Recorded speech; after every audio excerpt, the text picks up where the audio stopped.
Знаете какви са щетните последици от конзумиране на вино и що е да е друго с алкохол. И има много предупредувания во Библијата, кој, например, ова изрека од книгата Изреки, вели на некого на некого на некого кавга, на некого жал, на некого рани без причина, на некого зацрвенети очи. На кого? На оние што заседнуваат околу вино, кои одат да бараат вино со ароми. И првото чудо кое што Христос го прави е на свадба и е поврзано со правење на вино, и тоа многу вино. И поради таа причина ова чудо предизвикува најмногу чудо кај луѓето. И за тоа се чудата, нели, да предизвикуваат чудење. Но ова предизвикува посебно чудење, можеби најмногу од сите чуда, бидејќи нашиот денешен современен, па и не од денес, и од совекови христијански свет има свое разбирање за виното, и поради тоа некои се обидуваат да го релативизираат, некои па дури и му се така гневни. Има теолози кои искажуваат несогласување со Јован, зашто решил и ова чудо да го вклучи. Ако Матеј, Марко, Лука не го запишали, зашто па Јован ќе го запишува? Подобро ќе беше да го прескокне. Згора на сето тоа, ова е првото чудо, или можеме да кажеме воведот во останатите чуда. И така завршува, нели, текстот. Така направи Исус почеток на своите чуда. Како прво чудо. И во продолжение до 12-та глава, вклучително 12-та, Христос ќе направи уште 6 други, вкупно 7 чуда во книгата Евангелие според Јован. А првото нешто е како вовед, или како суштина на она што ќе се открива понатаму. Има правило кога се пишува текст, кога се пишува семинарска работа, есеј, првата реченица во параграфот или првиот параграф во текстот да биде така составен што ќе вклучи идејата која ќе се развива, сите важни моменти. Тоест, го дава тонот што ќе следи понатаму. Би требало да го привлече вниманието за да продолжи читањето. И ова чудо исто така служи како еден вовед на она што ќе следи како други чуда, она што ќе следи во книгата Евангелие според Јован, она што ќе следи во службата на Господ Исус Христос. И затоа не случајно, нели, Јован решава од многуте чуда што ги направил. Книгата Евангелието според Јован завршува со една констатација дека уште многу други нешта, и тоа нешта е додато уште многу други е во оригиналниот текст, без да има именка, имајќи во предвид точно чуда на знаци, направи Христос. Која ако би ги запишале сите, не би биле доволни сите книги во светот. И Јован решава само тие 7 да ги вклучи во Евангелието, и едно тие 7, и првото е свадбата во Кана и претворањето на водата во вино. Како еден вовед во официјалната служба на Христос. Воведот е вино, многу вино. Сега, ако сакаме да бидеме и треба да бидеме коректни, доследни, ќе кажеме дека внатре. Каде внатре? На скришно место. Библијата, дава предупредување, меѓутоа, во древниот свет виното има посебна символика, посебно во тој семитски контекст. Ако за латините во виното е вистината, in vino veritas, ли како беше, за јудеите виното е символ на радост, на веселба. Според таа јудејска традиција, без вино нема радост, дори тоа е запишено во Талмудот. Без вино нема радост.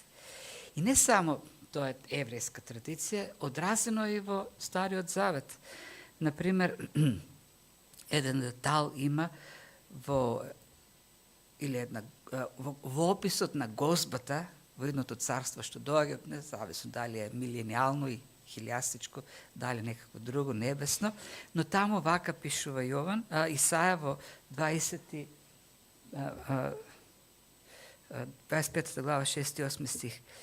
Всушност прво беше псалмот, но е Господ целот ке стави врз таа планина, за сите народи трпеза со добри јадења, трпеза со чисти вина, со богати сочни јадења и најчисти вина. Смртта ќе биде проголтена за секогаш, ќе ги избрише Господ Бог соусите од сите лица. И ова слика за радост, за веселба. Нема смрт, нема тага, тука има само радост. И символиката за таа радост е најдобро јадење, нели, и најчисти вина. И тоа два пати, нели, се повторува. Добри паралелизам има, добри јадења, чисти вина, сочни јадења, најчисти вина. Зошто? Зошто навистина животот со Господ е радост. Животот со Господ е гозба, секако не физичка гозба, духовна гозба. А виното, како символ на радоста, на веселбата, се употребува во тие ситуации. Како, например, во Псалм 104 пишува авторот: Ти правиш, Господи, да расте трева за добитокот и растенија за потреба на луѓето, за да произведат храна на земјата. Каква храна? Вино што го весели срцето на човекот, масло од кое блеска лицето негово и леп што го закрепнува срцето на човекот. Маслото е за да му засвети лицето, лебот е да му даде сила, енергија, а виното е да го развесели. И таа символика што виното ја има како веселба е илустрација на животот што го имаме со Господ, кој е радост. И тоа се повторува, нели, и во Новиот Завет. Зато Павле вели: радувајте се, и пак ќе ви кажам, радувајте се. И зато овој прв настано или прво чудо, прв официјален настап на Господ Исус Христос е наречен радоста во Кана. Тоа е нашата иднина во Христос. Радост, блаженство, празнување. И при тоа не треба да забораваме дека во овој свет на маки таа радост, тоа празнување Христос го осигури со својата жртва, со пролевањето на богочовечката крв на крстот. Покажано во многото вино на свадбата во Кана. И се тука има една друга чудна работа. Кога се прават забелешки кон ова чудо, не може се пропушти екстравагантноста или, како да кажам, луксузирањето. Во другите ситуации, кога Господ Исус прави чуда, тој лекува луѓе, они кои што имаат некаква мака. Например, жена со крвотечение, која цел живот трошила пари, а лажели лекари, и Господ ја излекува. Или вдовицата која го загуби својот единец, го воскресна. Или некој слеп роден и цел живот поминува во питање. Имаше еден човек кој секој годин доаѓаше во една бања за да, нели, влезе во водата и излекува, и Господ им помогна во таквите ситуации. Меѓутоа овде кога гледаме снабдува свадба со вино, и тоа многу вино. Непотребно многу вино. Според пресметки, тие 6 садови содржа некаде меѓу 400 и 500, па дури 600 литри вода, тоа значи околу 500 и 600 литри вино. Многу голема количина. Зошто тоа? Па и за тоа ќе кажеме нешто. Знаете, на свадба не се оди без подарок. И како вовет уште една работа за спецификата на оваа чудо, критичарите на денешните современите, и не само современите, од пред неколку стотина години, оние кои ги негираат над природните чуда во Библијата, натуралистите, велат Христос не направи ништо спротивно на физичките закони. Тој е пред времето.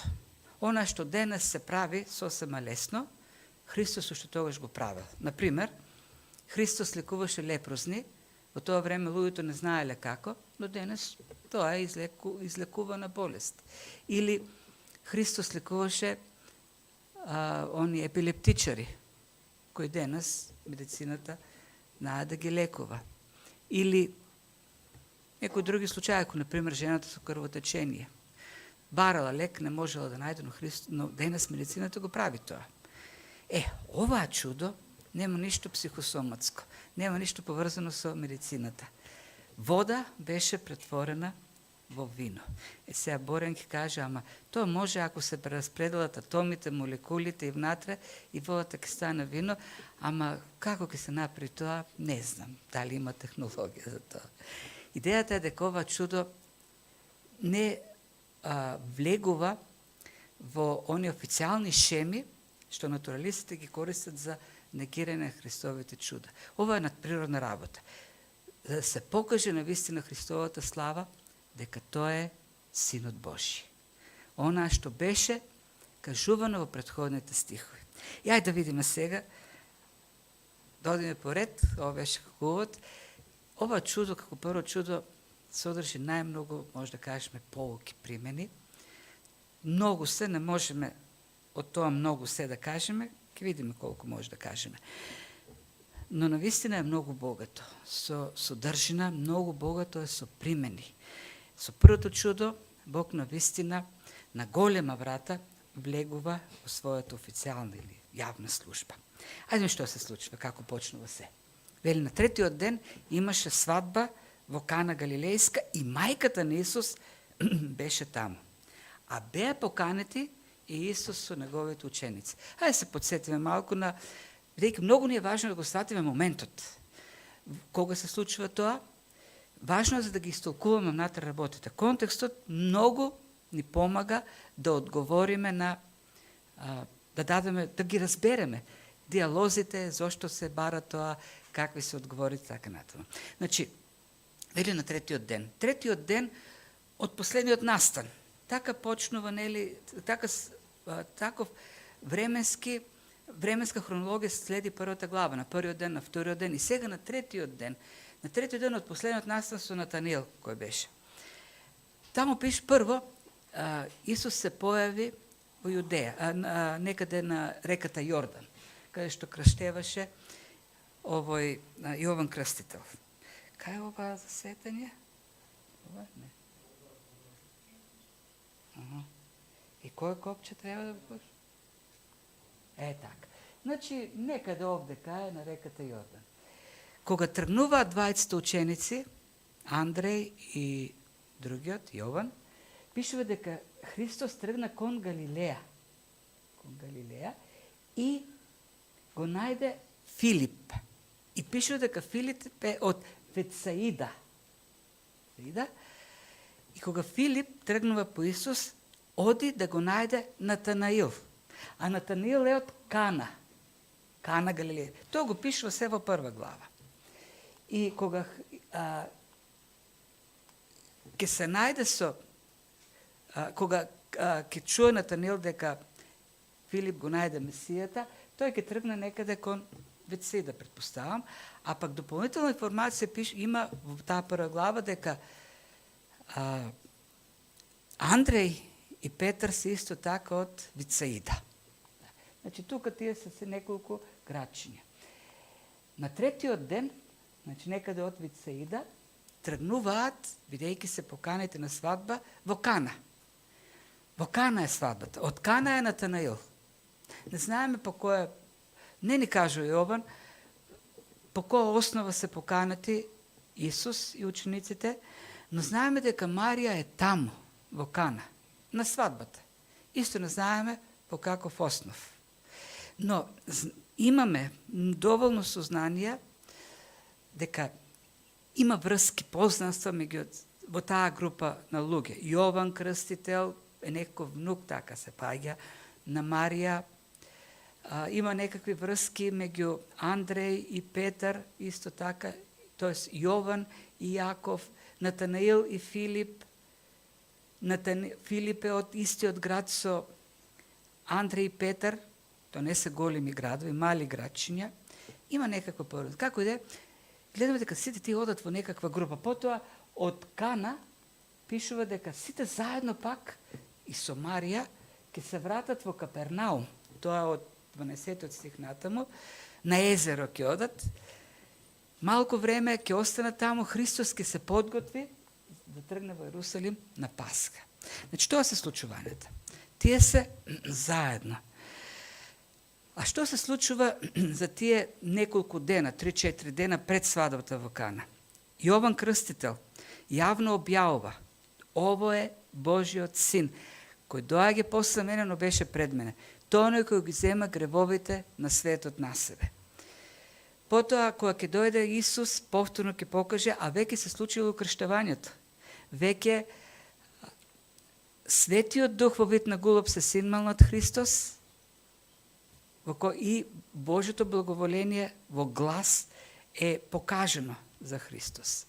Веќе даде Андреј сведоштво пред Петар, Филип пред Натаниил, Натаниил веќе им објави дека тој е царот јудејски, тој е Месијата, тој е Божиот син. Наеднаш во неколку дена се случуваат многу нешта, важни нешта. Мислите дека Марија не ги чула сите тие работи? Не знаела што се случува? На крајот на краиштата Јован Крстител јавно служеше, нели? А има блиска релација, тие се блиски и географски места, ама блиски се и биолошки личностите. Тргнува и се наоѓаат се заедно се среќаваат во Кана Галилејска. Дали врската е Натанаил, кој од Кана не знаеме, но таму се поканети. Свадбите во тоа време се, така да кажеме, големи настани, големи веселби. За разлика од денес, во древноста, главната личност на свадбата е младоженецот.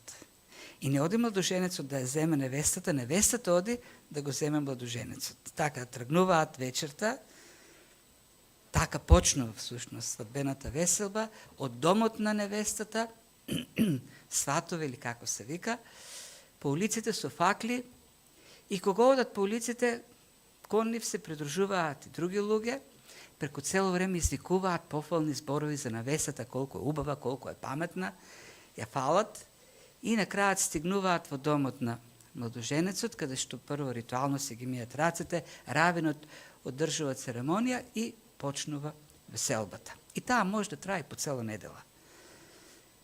А во мали места како што е Кана, сите, ако се разбира, ако не се скарани со домакинот, сите одат на таа веселба. И тие веселби се јаде, секако се пие вино. И во еден момент, и тој моментот во кој што Јован не вклучува во свадбата. Не ни кажува кои се релациите, по која основа, зошто се поканети, кои се роднините таму, не се падобранци на таа свадба Исус. Има врски поради кои се поканети. Ништо не кажува. Не кажува невестата убаво ли си поминале, весела ли е свадбата. Не, Јован не воведува во мигот кога ќе снема вино. Нема вино. Белја. Кога приврши виното, Марија му рече на Исус: им снема вино. И тоа е скандал, сериозен проблем. Представете си, почнува да се дели вечера во 10 часот на свадбата и стигнуваат до половини, доаѓаат келнерите, викат нема толку е храната. Толку сте купиле, нема повеќе за другата половина, нема храна.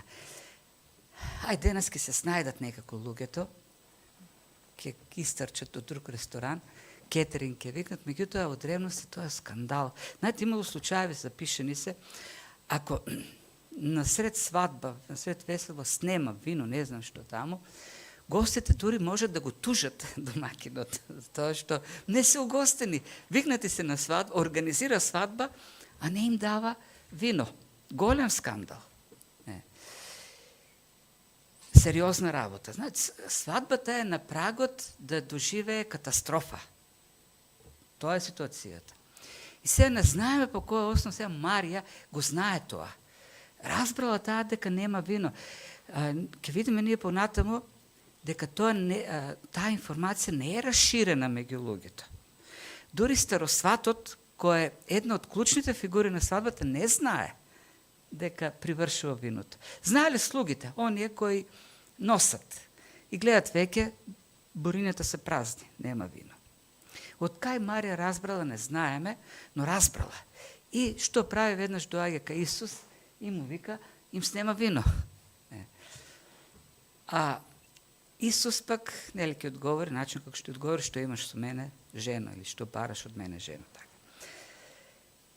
Зошто Марија оди веднаш кај Исус? Да, се согласувам дека тука има мината историја. Дека Марија, преку целиот тој 30 годишен живот, видела нешто повеќе во Исус. Дека послушен, мудар и така натаму. Меѓутоа има и нешто друго. Марија, уште пред да се роди Исус, знаеше кој е Исус. И беше објавено дека тој е Бог, Бог со нас. Дека тој е оној што ќе донесе спасение. Тој е Месијата. Та го знаеше тоа целото време. И знаете што? 30 години ништо не се случувало. Ништо. Не знаеме дека нешто се случувало конкретно како служба на Христос. Од друга страна, има една друга информација што ја гледаме ние во Евангелијата. Јавна е. Имало некој јавен срам натоварен врз Марија. На Исус гледаат како на дете родено од блудство и така го навредуваат родениот од блудство. Како Марија ќе докаже? Не знам дали говорела меѓутоа, он не е обичен, он е Месијата. Не знам, меѓутоа таа го носи преку живот целиот 30 години го носи тоа. И сега како на забрзана лента гледаме настани, се редат еден по друг. Јован Крстител доаѓа, вика тоа е Месијата. Бог од небото кажува. Сведоштва се јавуваат од ученици на Христос. Наеднаш. Ставете се на местото на Марија. Да ги знае сите тие нешта. Што си помислила? Јас верувам си кажала, еве, моментот што го чекав, 30 години. Јас знам кој е тој. Ангел ми објави кој е тој. Дојде, почне неговата јавна служба. Еве, почнува да се говори јавно и од устите на други кој е Христос. И доаѓа и му вели, нема вино. Свадба, многу народ. Еве можност. Можност, откако веќе и Јован Крстител јавно објави кој си ти, откако ученици тргнаа по тебе и разбраа, таа сигурно слушнала и од Натанаил, како Христос го позна кој е тој, му ги знае скриените мисли. И разговорот, диалогот кој се развива, открива дека Марија имала очекување. Инаку, зошто Христос ќе одговореше на таков начин? Ако Марија барала само совет, тогаш Исус зошто ќе кажеше, уште не е дојден мојот час. Би имало расипан телефон. Меѓу комуникацијата, по комуникацијата меѓу човекот и Бог нема расипани телефони. Барем не од Божјата страна, од наша страна може да има. Кога Христос ќе одговори, тој одговара, бидејќи знае што е во срцето на човекот. Знаете како ќе завршат второто чудо? Многуми не поверуваа, но Христос не им се довери, зашто знаеше што има во нивните срца. Знаеше што има во срцето на Марија. И затоа тој одговори со тие зборови, го употреби терминот час, мојот час, кој е типичен за Јован, се користи во Евангелието и сегош во контекстот на неговата прослава на крстот. Прво рече, да, грубо е обраќањето,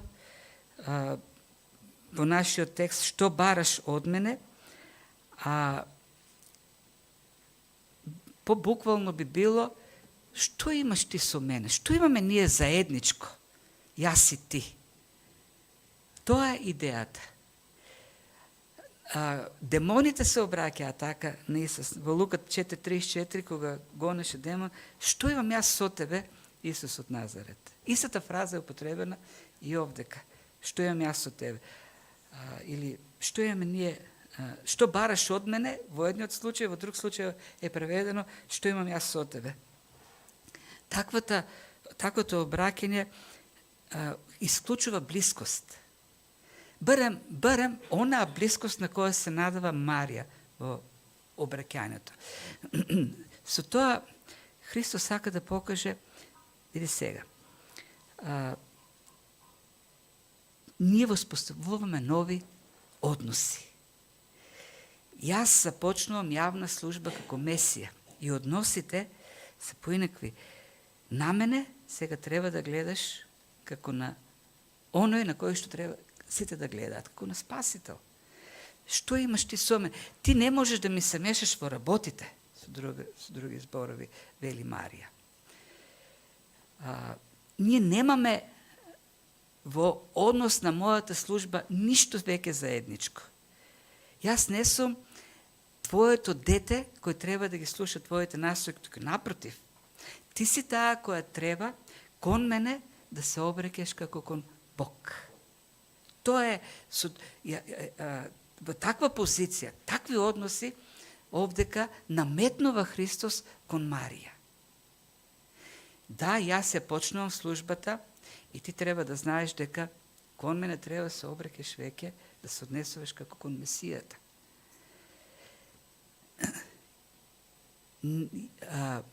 Јас сум оној, ти не можеш да се мешаш во Божите планови. Ти не можеш да одредуваш кога е моментот кога јас ке се прославам. Не е ова моментот. Да, може би е прекрасна можноста, свадба, нема вино и луѓето ќе видат нешто големо и кажат вау. И Христос понатаму ќе каже, па и да кажат вау, ништо тоа не значи. Зашто мојот час во кој јас се прославам е крстот. Таму ќе се види мојата слава. Таму јас ќе бидам прославен. И на неколку часа пред да се случи тоа, во молитвата, последната молитва на Христос во градината, тој така почнува молитвата со овие зборови. Оче, дојде часот, прослави го својот син. И не е часот овде. Не ова ти што го мислиш, што го очекуваш. Кога ќе дојде на вистина часот, е тогаш нож ќе ти се забоде во срцето, како што нели беше пророкувано. Таму е мојата прославување, на крстот. Да, се уште нели не знаја, но тоа беше цело време, тој час цело време беше во мислите на Христос и тој цело време се движи нели кој тој час на прослава, кој ќе биде распнат.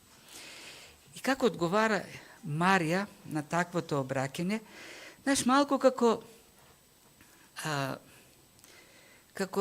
да се тера по своето. Така изгледа ова. Им рече на слугите, правете што ќе ви рече он. Како, добро, ти ми кажеш нешто, ама јас се терам по своето. Не.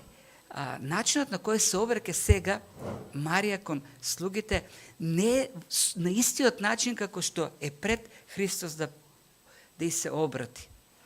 Таа вели, вие ќе бидете сега послушни на Христос. Што и да направи тој, вие послушајте го. Бидете покорни на Христос. Христос ако кажеше, си одиме, тоа е. Што ќе каже Христос, тоа ќе биде. Слушајте го Христос, вели Марија на слугите. Што и да ви каже, тоа направете го. И знаете, оно што Христос ќе го каже малку понатаму, ма нема никаква логика за слугите. Никаква логика. Што и да каже, послушајте го. Тоа се првите зборови на Марија после таа обраќање, откривањето на официјалната служба на Христос. И знаете што? Тоа се зборовите на Марија. Тоа однесувањето на Марија кон Христос. Има места на земјата, во Хрватска знаме има некакво, тамо беше Меѓуморие или како се викаше, каде што постојано Марија се јавува на луѓе. И некои други места, може и во Латинска Америка. Ако Марија навистина се јави на луѓе, што е тешко, веројатно, според, не знам, оно што го имаме како библиски доктрини, но ако се јави, и ако Бог реши, еве направи исклучок, таа ќе рече, гледајте кон Исус, не го слушајте го. Sve što ki vi kaže, to je to pravite. Stojete na mene. To reče Marija ovdeka. Nego slušajte ga. Инако таа можеш на тие зборови, ако спротивната реакција на непокорност, знаеш што ќе беше? Таа да се зафати да ги решава работите. Не, таа се покори и рече, јас верувам дека таа се надеваше, познавајќи го Христос како благ, како добар, во таа ситуација на немоки, кога свадбата е доведена пред распад, пред скандал, таа сигурно веруваше дека се надеваше искрено дека Христос нема така да ги остави работите. Сепак тој е присутен на таа свадба. Сигурно во својство на некој близок. Но изреката што и да ви каже, или се што ќе ви рече направете, е многу силна во случајот. И што каже Исус да се направи? Навистина парадокси. Рече, имаш 6 камени садови со вода, според јудејскиот обичај, им рече наполнете ги садовите со вода. И слугите требаш да кажеш, ние имаме вода, доволно, немаме вино дај ни, шо ки не е таа вода? И тоа догоре наполнете ги садовите со вода. Нема потреба толку многу вода. Луѓето дојдо си ги измија рацете, седнаа да јадат. Не, догоре ќе ги наполните садовите. Ама Марија им рече, се што ќе ви каже да направите. И слугите ги наполнија, пишува садовите со вода. Многу голема количина со вода. Според она што останато од древноста, како археологија, еден таков сад за ритуално миење можел да се одржи, во завис од големината, 60, 80, дури 100 литри. Како и денес има бурин од 60 литри, од 80, од 100 литри, така и во древноста. Така, тие 6 садови значиле 400, 500, 600, може би, литри вода и сето тоа е претворено во вино, многу вино. И знаете ли она што пак прави впечаток? Сето тоа се случува во тајност, гостите не знаат за таа работа. За тој скандал на повидок. Дури, понатаму, нели, ќе видиме, има и овој старосватот не знае, нели, кога вкуси од виното што беше станал вода, а тој не знаеше од каде е, нели, рече она што каже. Знаете ли што гледаме овдека? Ма тоа може да се разгласи. Ако се разгласеше, знаете што ќе се случише? Срам, пак срам. Еве, овие не испланирале. Колку вино има. Сето тоа се случи во тајност и се задржа во тајност. Знае слугите, знаеше Христос, знаеше Марија и некои други таму што се околу организацијата. Тој не дозволи тој проблем да стане јавен, да дојде до ушите на сите. Малкумина дознаа. И им рече на слугите, сега црпнете од садовите и однесете на старосватот. Не знам што црпнале. Не знам што имало кога тие црпнале. Меѓутоа знаеме дека во моментот кога тој се напи, кога му ставиле во чашата, тоа било вино. И знаете што, јас сум убеден дека никогаш во светот немало поубаво вино. Зашто може ли да има поубаво вино од она што самиот Творец таму го создал? Не знам колку старосватот, бидејќи тој говори за поднапивање, значи дошла ситуацијата кога гости веќе били поднапиени и тогаш им се дава послабо вино, кога ќе се поднапијат, поводнасто. Она што кога ќе се испразни бурото, па ќе стават вода да го исплакнат и потоа го сервираат како вино. И не знам дали тој бил поднапиен, за да може да свати колку е, но тој сватил, видел дека е убаво виното, а знаете дека убаво вино треба да се одржи се оно што треба да се одржи убаво вино, да е густо, шекерни единици, алкохол и си тие работи. Јако вино, силно вино, направил Христос. Неубавото во историјата. Но интересен, бидејќи ова прво чудо ќе одиме, ќе се сретнеме со уште 6 други чуда, ќе кажем некои работи во текот на изучувањето, нова за чудата, не гледаме никаков ритуал овдека. Ништо, не знае, во кој момент се случи чудото? Што направи Христос? Истори прашок некаков, положи раце на nad sadovite, magija napravi, ne знаем. Нема такво нещо. Нема nekakva forma.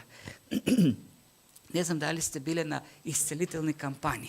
Po Makedoniji ne sam bil, ne znam da li su organizirale, a u Bugarija na vremenu imаше mnogo всекакви iscelувачи događaja i prave takve iscelувачки kampanje. I nekakvi rituali, pa ili go treska po čelotu, ili go buta na zemljata, ili počnu mu duva v lice. Ne, se nadam, prethodno nekakvi osvežuvači za te koristati. No, se pravят mnogo работи koji Hristos uopšte ne gi pravi. I ako nešto pravi, sve to je povezano sa ona što saka da go kaže. Idejata evo porakata. Ne. Ono što praviš, Isus samo govoriš. Nekada bidat prosto ne grevovati. Stani, zemi se apostolkata. Stavete voda, odnesete na starosvatot. Hristos тука действува како Творец. Бидејќи тој е Творецот. Да биде и биднува, станува. Бидејќи тој е Логосот. Во почетокот беше Словото, Словото беше во Богу, Словото беше Бог. И преку него стана се и ништо до она што стана не стана преку него. Тоа е Божиот збор. Кога тој кажува да стане нешто, станува. Бидејќи тој е творечкиот Логос. Творечкото слово, личноста. Не збориме за некаква идеја. Се тука не сакам да кажам она како што тврдат некои, ако ние сега исповедаме, нашиот збор има сила и исповедаме позитивно и се случуваат работи. Не, ние не сме Логосот. Ние не сме Христос, не сме Бог. Бог е тој кој што има таа творечка моќ. И тука многу јасно ја гледаме во тоа чудо. И завршува текстот со овој заклучок. И така направи Исус почеток на своите чуда во Кана Галилејска и ја покажа славата своја и учениците негови поверуваа во него. Последниот стих. Зборот чуда, кој што овдека е преведен како чуда, во оригиналниот текст е Семион. Истиот овој збор Семион ќе го сретнеме малку подолу, кога Христос ќе го исчисти храмот, ќе дојдат јудејците ќе му кажат каков знак ќе направиш, со каков знак ти ќе го потврдиш тоа. Е таму, каде што во нашиот превод е употребен зборот знак, исто така во оригиналниот текст е зборот Семион. Некаде овој збор ќе го видите преведен како знак, некаде преведен како чудо во нашата Библија, истиот збор. И сакам тука пак да кажам нешто повеќе за чудата, или како едно објаснување и продолжение, нели, на она што го гледавме, што ќе го гледаме за понатаму. Има 3 зборчиња кои имаат различна етимологија, но синонимно се користат, еве ги нашите свадбари дојда. Дојдете седнете тука најнапред, ајде.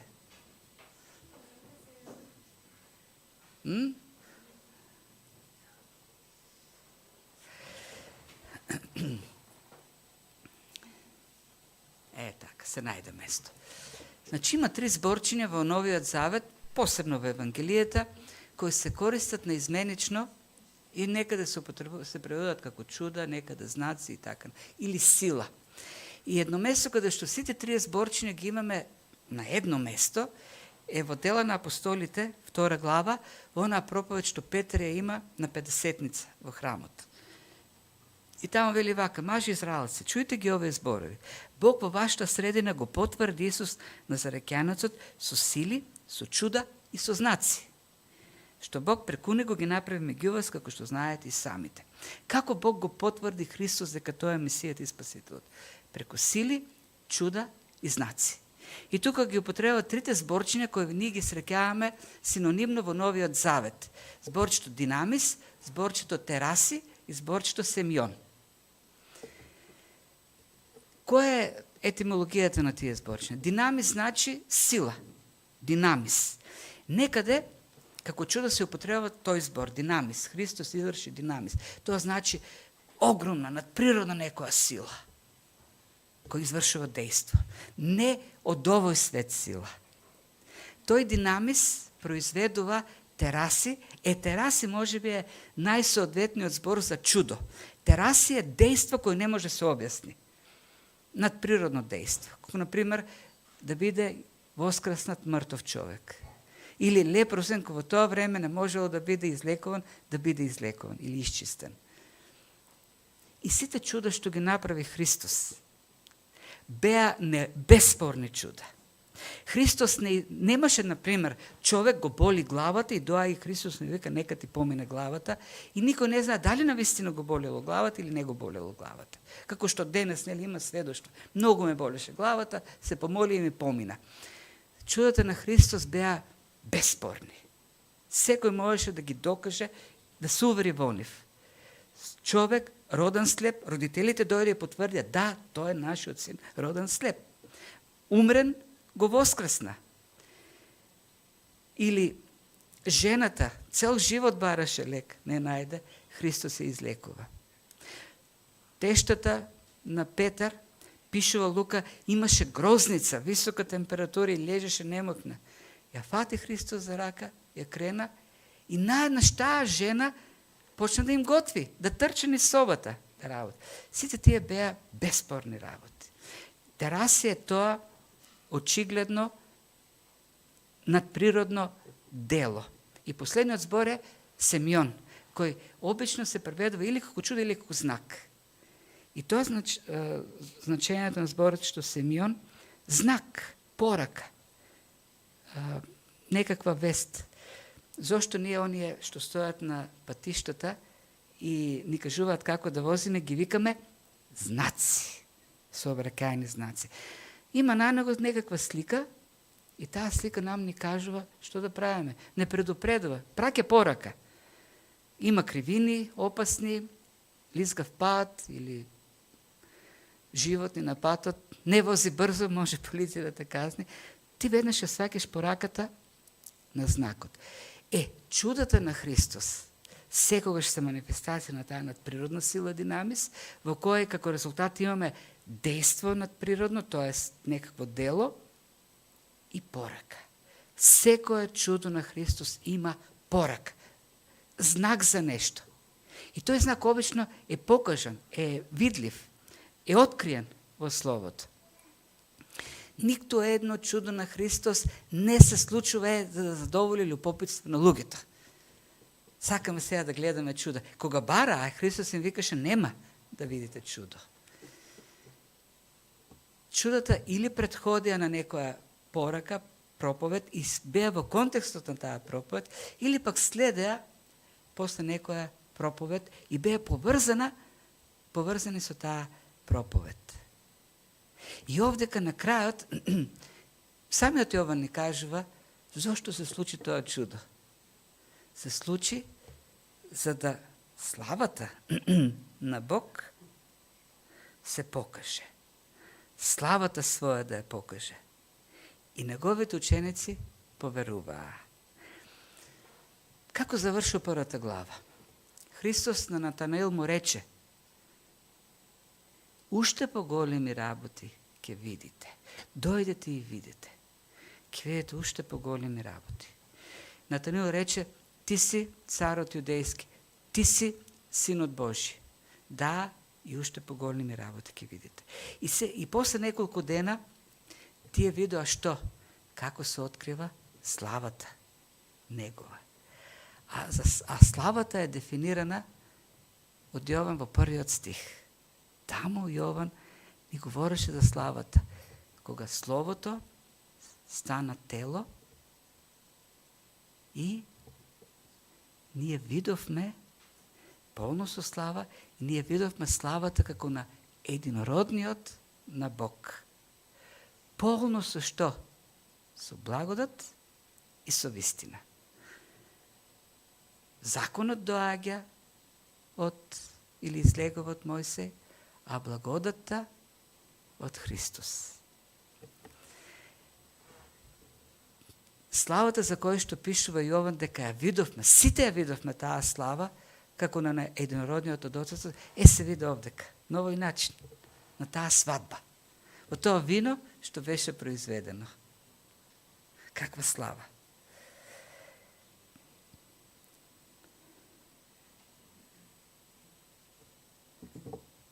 Со тоа што претвори вода во вино. Имаш ли благодат на таа свадба? Имаш. Многу благодат. Благодат врз благодат. Не едно буре. 6 буриња вино. Кој е главниот? Зошто Јован го пишува оваа чудо, го вклучува? Кој е главниот лик на свадбата? Кој е главен лик на секоја свадба? Зошто одат луѓето на свадба? Со кого сакат да се видат? Со кого сакат да се поздрават? Сите сакат да се сликат со невестата и со младоженецот. Сакат со нив да се поздрават, нели? Да видат како се облечени, како се забават, да видат првата точка кога ќе биде отворена програмата, веселбата. Која е невестата на оваа свадба, знаете? Ова е свадба без невеста. Има невеста. Кој е младоженецот? Која е врската поради која тие се таму? Која е улогата на Марија? Кој е Натанаил во таа свадба, кој е од Кана Галилејска? Тој кумот ли е? Не знаеме. Знаете кој е? Се е во позадина. Се е надвор од рефлекторите, од светлината. Рефлекторот е свртен кон Христос. Јован знаел ги сите информации околу свадбата. Па ги знаел, тој е таму, на свадбата. Но ништо не пишува за тие други работи.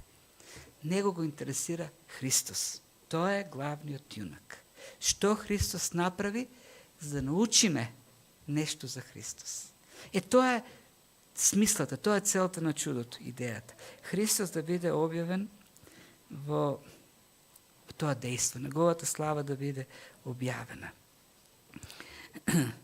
Словото стана тело и се всели меѓу нас полно со благодат и вистина. И ја видовме неговата слава.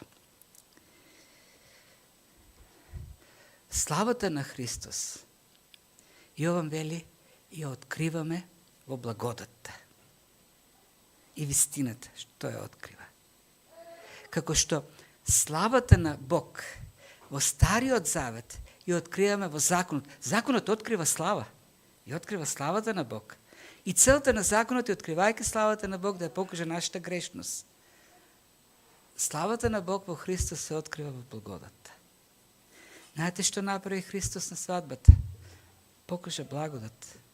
Покажа благодат така што им даде еден богат свадбен подарок на младоженците. Една свадба која беше на прагот на катастрофа, на скандал, Бог ја врати радоста, веселбата.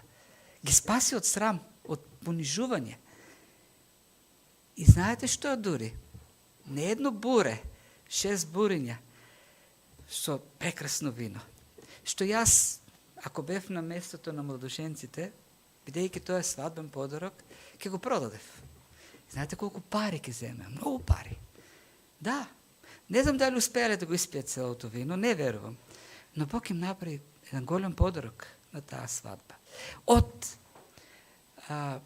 очај, безнадежност, Бог ја доведе таа свадба повторно во една веселба, во радост.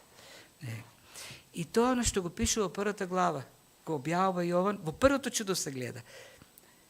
Од неговата полнота божествена, како Син Божи, ние сите примевме благодат врз благодат.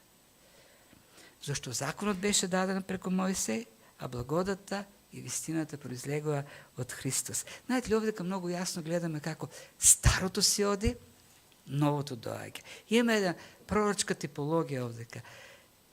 Тие буриња или садови служеа за миење, ритуално миење. И Христос рече, догоре да ги наполните. Догоре. И догоре беа наполнети. Се исцрпи и целата содржина во садовите беше претворена во вино. Целосно се исцрпи она што беше старото. И беше претворено во нешто ново. Да, Стариот Завет открива слава преку Мојсеевиот закон И знаете, има едни многу така контрасти остри. Ако Мојсеевото служење, или Павле го нарекува смртоносно служење, водеше за осуда, Христовото служење води за живот. Благодат и живот. Светлина, живот, благодат, вистина, тоа се паралелите во уводот. Кој е големиот контраст во чудата на Мојсей и на Христос? Првото големо чудо, јавно, да не говориме за оние магиски трикови, стапови, фрлени и змии со египетските свештеници, но првото големо чудо, јавно што го направи пред цел Египет, Мојсей, знаете кој беше? Претвори вода во крв. Нил го претвори во крв. И знаете што беше тоа? Суд. Суд над народот. Христос претвори вода во вино за благослов на таа свадба. Службата на законот беше смртоносна, да ги доведе до осуда, до казна, до смрт. Осуда за смрт заради гревот. Службата на Христос е да донесе спасение, да донесе благодат. Тие две законот донесе јарем, товар. Ели така ги споредуваат и Петар, кога беа во Ерусалим, рече: зошто да го искушувате Бог, ставајќи им на вратот на учениците јарем, што не можеа да го носат нашите татковци, ниту ние. Тоа правеше законот, јарем. Благодата на Христос носи ослободување. Христос повикува: дојдете кај мене, сите што сте обременети и што сте уморени. Не зашто низок стандард нуди новиот завет и Христос. Не, никако, во никој случај. Дури напротив, стандардот е повисок. Но тоа е живот на благодат, во кој што во општението со Духот се произведе тој плод во нас, кој го дава потенцијалот однатре да го живееме тој свет и праведен живот. И тоа е всушност пораката, не. Тој Христов крст, таа благодат носи слобода, живот, радост. Или како што Бањан, христијан во Бањан, во патешествието на Бањан кажува: тој ми даде одмор со неговата тага и живот со неговата смрт. И тоа е животот всушност со Христос. Веселба, гозба, на духовна гозба. На небото неголемата масовна сцена на крајот на Библијата е она свадбена веселба на јагнато. Да се радуваме, да се веселиме, да му дадеме слава, бидејќи свадбата дојде на јагнато и неговата невеста се приготви. И завршува 9 стих: напиши: блажени се поканетите на свадбената вечера кај јагнато. Е тоа сликата. Знаете, ако почнете да проучувате слики за небото, за животот со Бог, ќе се изненадите колку тие слики асоцират на гозби, на веселби, на радост, виново изобилство, зашто тоа е символиката на животот што го имаме со Христос. И знаете, таа радост уште сега почнува. Што е животот вечен? Како што самиот Јован пишува во неговото вакво евангелие понатаму. Животот е вечен, тоа да те познаат тебе, единствениот вистински Бог, и испратениот од тебе Исус Христос. Радоста, гозбата, блаженството е во општењето, блискоста со Христос. Тоа носи исполнетост, тоа носи радост. И првата јавна служба на Христос започна свадба да покаже таа суштина на животот со Христос. Нема експериментирање на земјата, зашто тоа ќе биде и во вечноста. Ниту богатствата, ниту задоволствата, ниту мудроста стекната од светот нема да ја донесе таа веселба, таа радост, како што тоа го прави животот со Христос. Соломон го кажува тоа. Соломон се труди да не убеди: немојте да се мамите. Јас го поминав тој пат. Имав жени 1000 дури. Не ме направија среќен. Знаење стекнав многу. Имав најубавата куќа во светот, прогласена за едно од древните светски чуда. Многу богатства. Од секаде доаѓаат да ми се восхитуваат. И разбрав дека нема ништо поблаго, посладко, повкусно од тоа да да живееш во страхопочит кон Бог и да ги исполнуваш неговите заповеди. Тоа е радоста во животот. Тоа е вистинската веселба на животот. Обично тука се спомнува Божјото добрување на бракот, колку тоа е важно, да, на вистина. Тоа често пати го слушате на свадбени, во венчални пораки, нема да говориме. Оно што сакам да го кажем на крајот, нели? Животот во Христос нуди радост, нуди веселба, нуди задоволство. Но таа следи или во неја вклучена послушноста. Марија им рече на слугите: слушајте го. Што ќе ви каже, тоа правете. Слушајте го Христос. Покорноста кон Христос.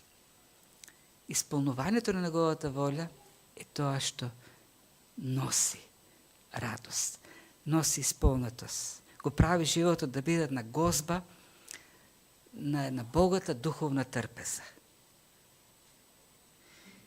И сепак највкусното и најсладкото во сето тоа е нашиот растеж, нашето преобразување. Бог можеше едноставно да каже: нека тука се создадат 10 буриња со вино. И ќе се случише тоа, зашто Бог од ништото прави. Како што кажа, да биде светлина и настана светлина. Знаете што направи Христос? Една вода која е замиена раца, која не е ни чиста, не е дезинфицирана, не може да се пие таа вода. Таа само за ритуално миење ја преобрази во највкусното вино. За да ни покаже дека нашиот живот во послушност на Христос носи преобразба. Ако Бог таа вода можеше да ја претвори во вино, и тие наши бедни, никакви, очајни животи може да ги направи во животи полни со радост, со веселба. Сето тоа вклучува послушност. Слушајте го Христос што ќе ви каже. Тоа правете. И нека Господ не води на вистина кон таков живот, зашто тоа открива првото чудо. Веселба, која е смислата на секоја свадба. Веселба, радост со Христос, зашто тоа е нашата иднина со Него на небото. Тука и на небото. Да бидеме покорни и нека Тој го прави тоа преобразување. Нашето живење сега сеопшто да биде преобразено во еден свет праведен за слава на Бог живот. Амин. Ајде да се молиме. Имаме Господна трпеза. И да, секако. Тука сега јадеме леп, пиеме вино, како спомен на неговата жртва која го доведе сето тоа во нашиот живот. Го изработи. Таа иднина што имаме сегашност, иднина со Христос полна со радост, беше изработена со страдење, со маки на крстот. Таму добиваме се. И Христос ни заповеда да го правиме тоа, да се подсетуваме, да се спомнуваме на неговата жртва, до моментот кога со Него на небото ќе имаме една свадбена веселба и ќе искусиме едно големо блаженство. И сега овој чин, во кој што ќе јадеме од лебото и ќе пиеме од виното, нека не подготвува, не доближува, не подсетува. И нека Светиот Дух и преку ова слово и она што како послушност го правиме, кон неговите заповеди действува за нашето преобразување, за нашето смирување, за нашата послушност. Па затоа и ќе се молиме со таква молитва. Татко Небесен, ние те благодариме за ова слово што ти ни го даваш, кое веруваме е вистина, живо е, реално слово. Ние ти благодариме за тоа што на таков начин ти ја покажа твојата благодат, твојата слава, која полна, Господи, со спасителна моќ. И ние сме искусиле и сакаме, Господи, уште повеќе да го искусуваме твоето дејство.